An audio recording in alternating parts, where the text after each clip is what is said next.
Let me ask you something. How many mornings have you woken up and felt that invisible weight? That voice saying, just 5 more minutes or start tomorrow.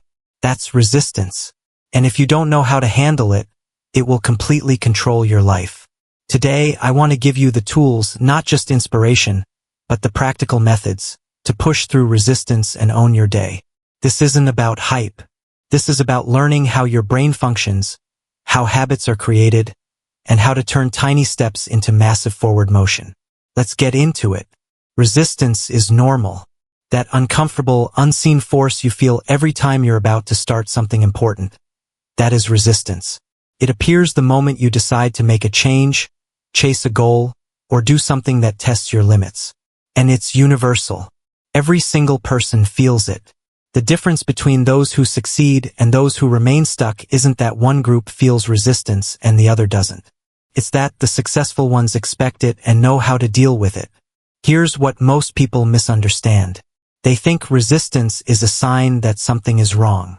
They think it means they're not fit for the goal, that the timing is bad, or that they lack enough drive. That is the lie. Resistance doesn't mean stop. It doesn't mean retreat. It doesn't mean wait for the perfect moment. It means you're stepping into an area that matters. Resistance is actually the clearest signal that you're doing something that will lead to growth. Think about the last time you decided to do something positive. Maybe you wanted to wake up earlier, start exercising, have a difficult conversation, or work on a personal project. At the very moment you decided to act, what happened? You felt hesitation. Your mind began to argue. It brought up excuses to delay, reasons why now wasn't the right time, reasons why it was safer to stay where you are. That's resistance in action.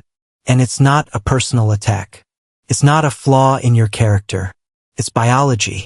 Your brain's main job is survival. It is designed to protect you from perceived danger, physical, emotional, and psychological. So when you try to break a routine, do something new, or take a risk, your brain activates its security system. It sounds the alarm. Wait, this is new. This is uncertain. This is uncomfortable. And your natural response is to pause, to back off, to return to safety. But here's the truth that no one tells you. Comfort zones are psychological cages. They might feel secure, but they slowly limit your confidence, your potential, and your belief in yourself. The more you give in to resistance, the more power it gains. Every time you delay action because it feels hard or scary, you confirm the belief that you're not capable. You hand the control of your life over to fear and let it drive. So what should you do instead? You start by recognizing resistance for what it truly is. A signal. Not a stop sign, but a green light. When you feel it, it's not time to turn around. It's time to lean in. Resistance means you're at the edge of change. It means you're facing a decision that counts. It means you're about to grow. Once you redefine resistance as a sign that you're on the right track, everything changes. You begin to see moments of hesitation as opportunities instead of obstacles. That pause before getting out of bed, that's not weakness. That's your chance to prove to yourself that you move anyway. That voice in your head telling you to skip the workout, that's resistance trying to protect you from discomfort. But you don't need comfort. You need consistency.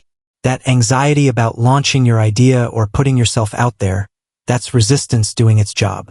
And now it's your job to do yours. Taking action in the face of resistance builds mental strength. Every time you push through it, you take back control. You teach your brain that it's safe to move forward even when it's difficult. You create a new pattern, one where fear doesn't determine your decisions. And slowly those actions build up. You become more durable, more bold, more confident. Not because the resistance disappears, but because you stop letting it decide your next move. The people you admire, the ones out there succeeding every day, they feel resistance too. But they've trained themselves to act anyway. They know that resistance doesn't go away. It just becomes more familiar.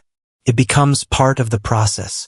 And instead of waiting to feel fearless, they get used to taking action with fear still present. That's what you need to do. Start looking for resistance, not avoiding it. It's the indicator that what you're about to do actually matters.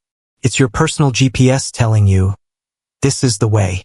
Whether it's starting a new routine, having that difficult conversation, or doing the thing you've postponed for too long. When resistance shows up, don't back down. Don't pause. Move. Even a tiny step counts. This is the mindset shift that changes everything. You stop letting emotions rule your day. You stop needing to feel prepared. And just like that, your goals die one small decision at a time. If you want to do something significant with your life, if you want to improve, if you want to stop feeling stuck, you've got to override this wiring.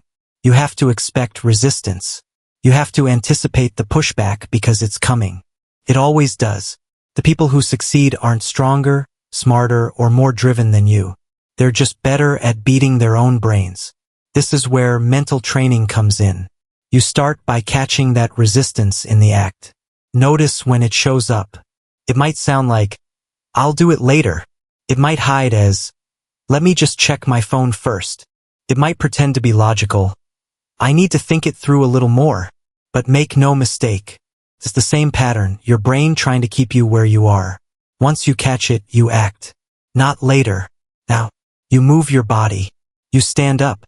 You count down 5, 4, 3, 2, 1, and you do the thing you said you would do. You don't argue with the resistance. You don't try to negotiate with it. You shut it down with action.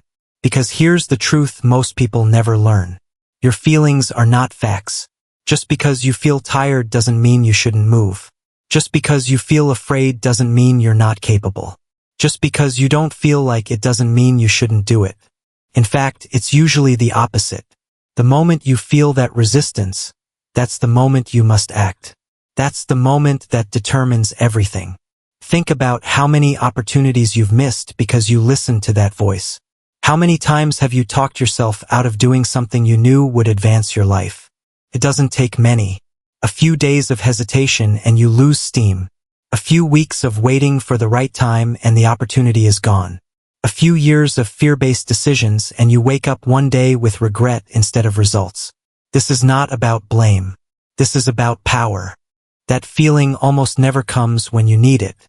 And if you're depending on it to build your dreams, your discipline, or your legacy, you'll be stuck in place forever. Motivation is fleeting.